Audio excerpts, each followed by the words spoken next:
Good afternoon. Let me begin by thanking my great friend, Prime Minister Cameron, and his entire team for hosting this NATO summit and making it such a success. And I want to thank the people of Newport and Cardiff and the people of Wales for welcoming me and my delegation so warmly. It's a great honor to be the first sitting U.S. president to visit Wales. We've met at a time of transition and a time of testing. After more than a decade, NATO's combat mission in Afghanistan is coming to an end. Russia's aggression against Ukraine threatens our vision of a Europe that is whole, free, and at peace. In the Middle East, the terrorist threat from ISIL poses a growing danger. Here at this summit, our alliance has summoned the will, the resources, and the capabilities to meet all of these challenges. First and foremost, we have reaffirmed the central mission of the alliance. Article 5 enshrines our solemn duty to each other. An armed attack against one shall be considered an attack against them all. This is a binding treaty obligation. It is non-negotiable. And here in Wales, we've left absolutely no doubt. We will defend every ally. Second, we agreed to be resolute in reassuring our allies in Eastern Europe. Increased NATO air patrols over the Baltics will continue.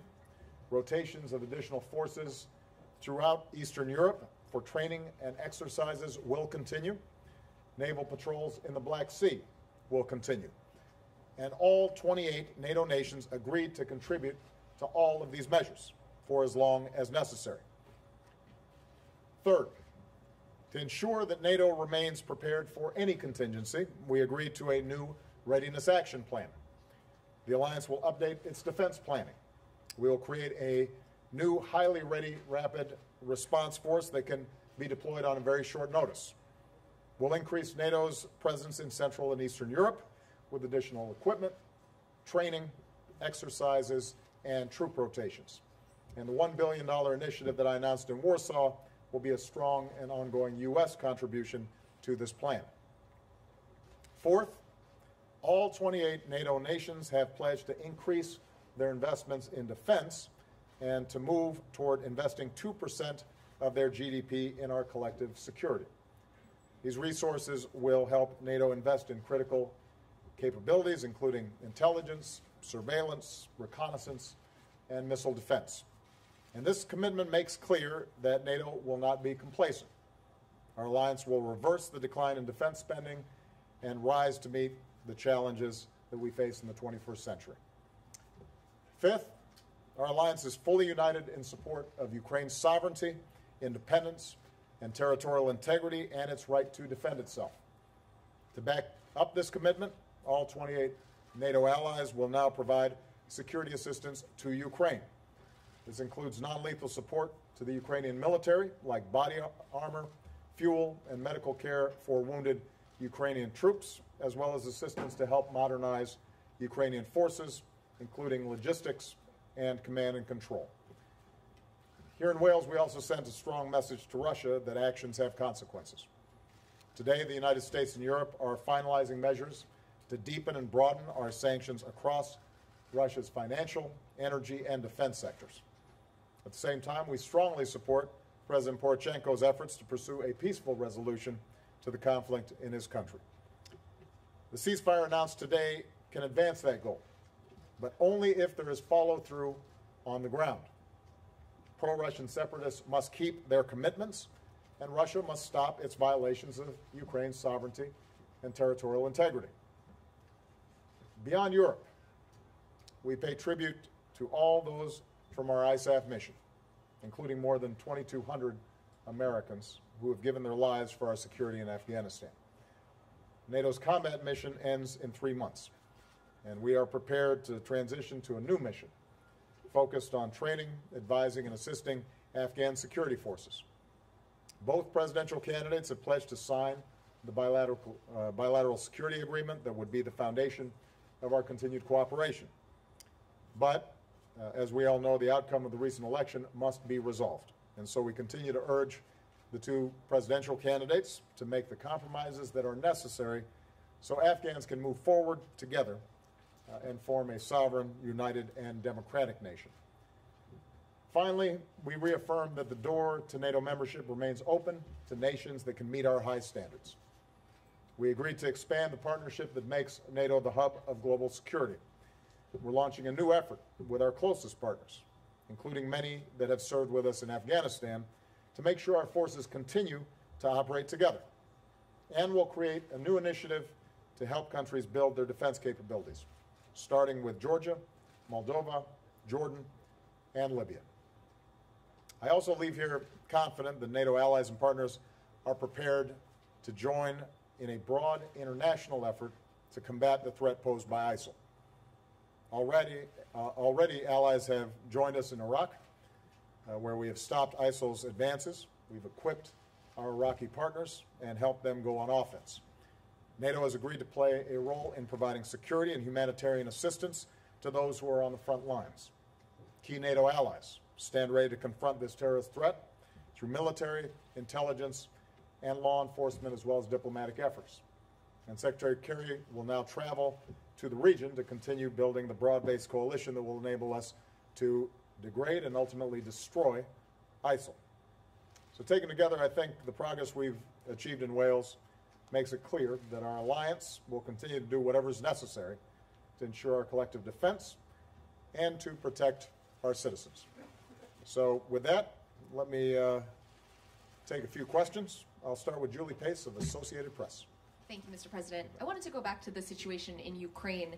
If this ceasefire does take effect and appears to be holding, would you and your European counterparts back away from these sanctions that you say you've prepared, or do you feel that it's important to levy these sanctions regardless of this ceasefire agreement? And if I could go back to the Rapid Response Force, can you say specifically what U.S. contributions will be in terms of troop numbers and equipment? Is it beyond the agreement that you announced, or the proposal you announced in Warsaw? With respect to the ceasefire agreement, obviously we are hopeful, but based on past experience, also skeptical that, in fact, the separatists will follow through and the Russians will stop violating Ukraine's sovereignty and territorial integrity. So it has to be tested. And I know that the Europeans are discussing at this point the final shape of their sanctions measures. It's my view that if you look at President Poroshenko's plan, it is going to take some time to implement. And as a consequence, for us to move forward based on what is currently happening on the ground with sanctions, while acknowledging that if, in fact, the elements of the plan that has been signed are implemented, then those sanctions could be lifted, is a more likely way for us to ensure that there's follow-through. But that's something that obviously we'll consult closely with our European partners to determine. I do want to point out, though, that the only reason that we're seeing this ceasefire at this moment is because of both the sanctions that have already been applied and the threat of further sanctions, which are having a real impact on the Russian economy and have isolated Russia in a way that we have not seen in a very long time. The path for Russia to rejoin the community of nations that respects international law is still there, and we encourage President Putin to take it. But the unity and the firmness that we've seen in the transatlantic alliance in supporting Ukraine and applying sanctions has been, I think, a testimony to how seriously people take the basic principle that big countries can't just stomp on little countries or force them to change their policies and give up their sovereignty. So I'm very pleased with the kind of work that's been done throughout this crisis in Ukraine, and I think U.S. leadership has been critical throughout that process. With respect to the Rapid Response Forces and the Readiness Action Plan that we put forward, in Warsaw I announced $1 billion in our initiative. A sizable portion of that will be devoted to implementing various aspects of this readiness action plan. We've already increased, obviously, rotations of personnel in the Baltic states, for example. We have the air policing, we have the activities that are taking place in the Baltic and the Black Sea, but this allows us to supplement it. It allows us to coordinate it and integrate it further with additional contributions from other partners.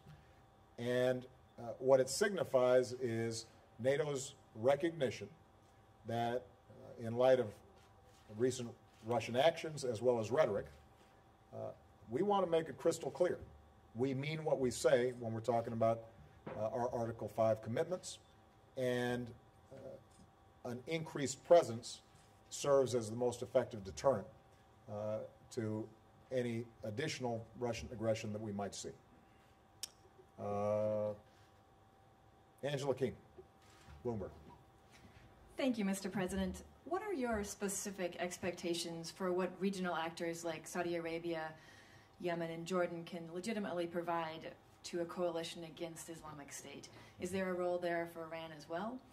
As you know, Secretary Kerry today said that he expects the allied countries to coalesce around a specific plan by the end of September. Do you agree with the timeline that he set out? And what concrete commitments, if any, are you leaving this summit with from the other nations that were here? Let me start with a general point. There was unanimity over the last 2 days that ISIL poses a significant threat to NATO members. And there was a recognition that we have to take action. I did not get any resistance or pushback to the basic notion that we have a critical role to play in rolling back this savage organization that is causing so much chaos in the region and is harming so many people and poses a long-term threat to the safety and security of NATO members. So there's great conviction that we have to act as part of the international community to degrade and ultimately destroy ISIL. And that was extremely encouraging. Beyond that, what we have already seen is significant support from a variety of member states for specific actions that we've been taking in Iraq. Keep in mind, we've taken already 100 strikes in Iraq that have had a significant impact on degrading their capabilities and making sure that we're protecting U.S. citizens, critical infrastructure, providing the space for the Iraqi government to form. Our hope is that the Iraqi government is actually formed and finalized next week. That then allows us to work with them on a broader strategy. And some of the assistance has been in the form of airlift or humanitarian assistance. Much of it has been providing additional arms to the Peshmerga and the Iraqi security forces. There's been logistical support, intelligence and surveillance and reconnaissance support. And so a variety of folks with different capabilities have already made a contribution. I'm confident that we're going to be able to build on that strong foundation and the clear commitment and have the kind of coalition that will be required for the sustained effort we need to push ISIL back. Now, John Kerry is going to be traveling the region to have further consultations with the regional actors and the regional players. And I think it is absolutely critical that we have Arab states and specifically Sunni majority states that are rejecting the kind of extremist nihilism that we're seeing out of ISIL, that say that is not what Islam is about, and are prepared to join us actively in the fight.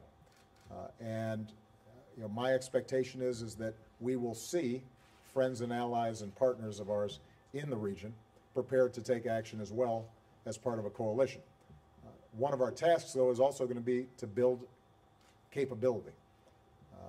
Well, what we've learned in Iraq is, yes, ISIL has significant capabilities, and they combine terrorist tactics with traditional military tactics to significant effect. But part of the problem also is that we haven't seen as effective a fighting force on the part of the Iraqi security forces as we need. And we're going to have to focus on the capable units that are already there, bolster them, bolster the work that the Peshmerga's done. We can support them from the air, but ultimately we're going to need a strong ground game, and we're also going to need the Sunni tribes in many of these areas to recognize that their future is not with the kind of fanaticism that ISIL represents, so that they start taking the fight to ISIL as well. And that's going to require the sort of regional partnerships that we're talking about. In terms of timetable, we are working deliberately. If you look at what we've done over the last several months, we've taken this in stages. First stage is to make sure that we were encouraging Iraqi government formation.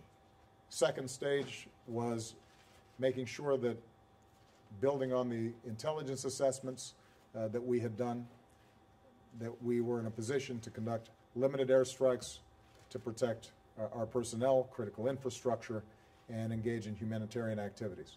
The third phase will allow us to take the fight to ISIL, broaden the effort, and our goal is to act with urgency, but also to make sure that we're doing it right, that we have the right targets, that there's support on the ground if we take an airstrike, that we have a strong political coalition, diplomatic effort that is matching it, a strong strategic communications effort so that we are discouraging people from thinking somehow that ISIL represents a state, much less a caliphate.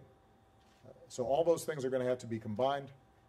And as I said, it's not going to happen overnight, but we are steadily moving in the right direction, and we are going to achieve our goal.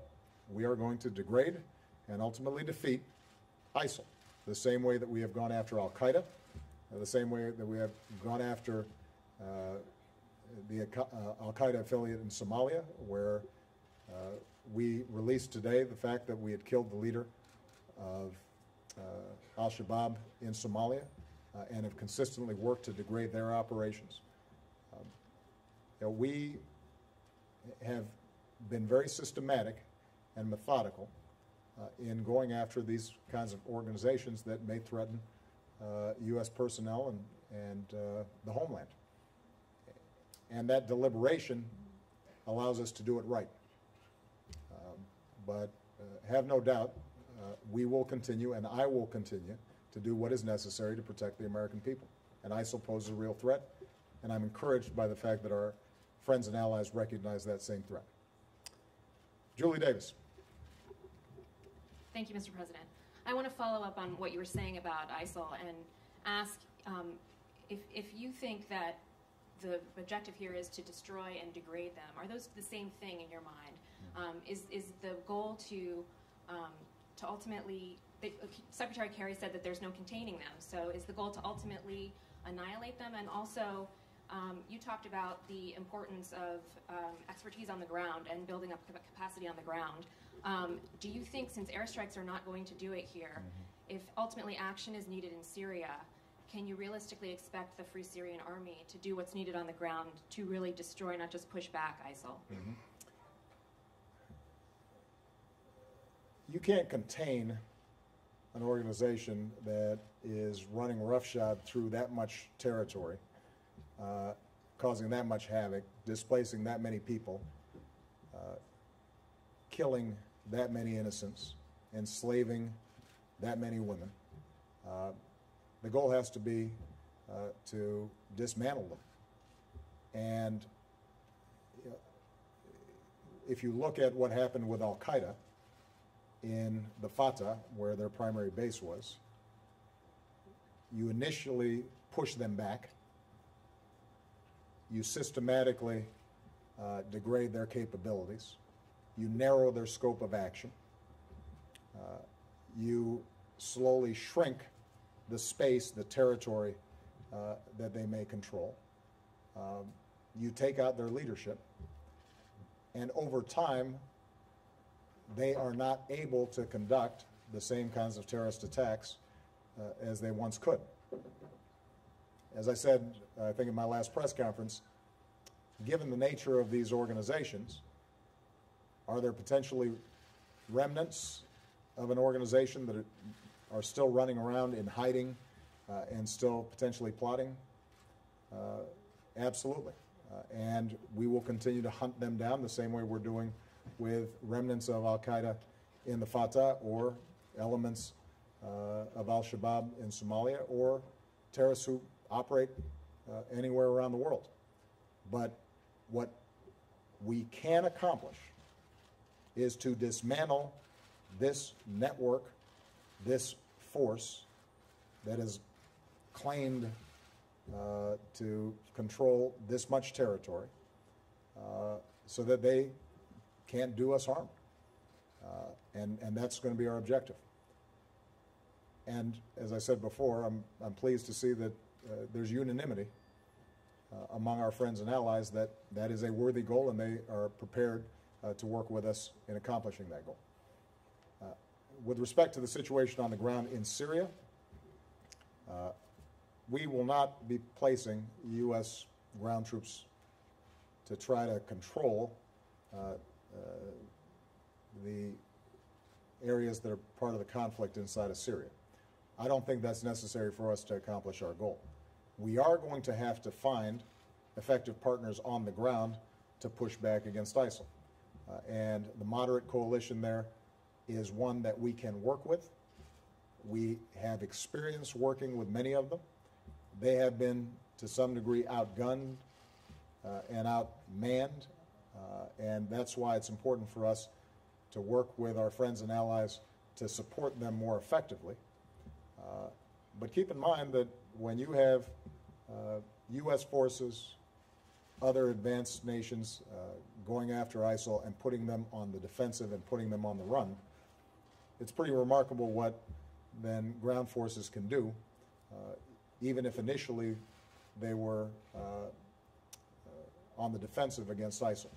So that is a developing strategy that we are going to be consulting with our friends, our allies, our regional partners.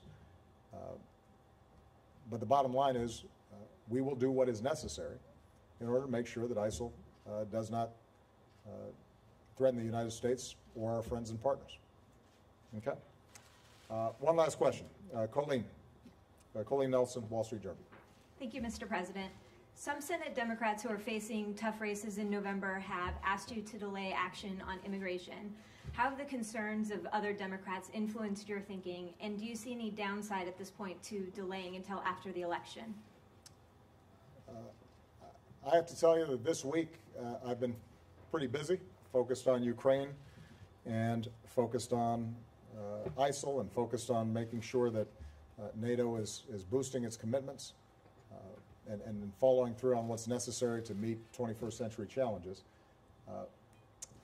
Jay Johnson and Eric Holder have begun to provide me some of their proposals and recommendations. I'll be reviewing them, and my expectation is that fairly soon I'll be considering what the next steps are. What I'm unequivocal about is that we need immigration reform, that my overriding preference is to see Congress act. We had bipartisan action in the Senate. The House Republicans have sat on it for over a year. That has damaged the economy. It has held America back. It is a mistake. And in the absence of congressional action, I intend to take action to make sure that we're putting more resources on the border, that we're upgrading how we process these cases, and that we find a way to encourage legal immigration and give people some path so that they can start paying taxes and pay a fine and learn English and be able to not look over their shoulder, but be legal since they've been living here for quite some time. So, you know, I suspect that on my flight back, this will be part of my my reading, taking a look at some of the specifics that we've looked at, and I'll be making an announcement soon. But I want to be very clear. My intention is, in the absence of action by Congress, I'm going to do what I can do within the legal constraints of my office, because it's the right thing to do for the country. All right? Thank you very much, people of Wales. I had a wonderful time.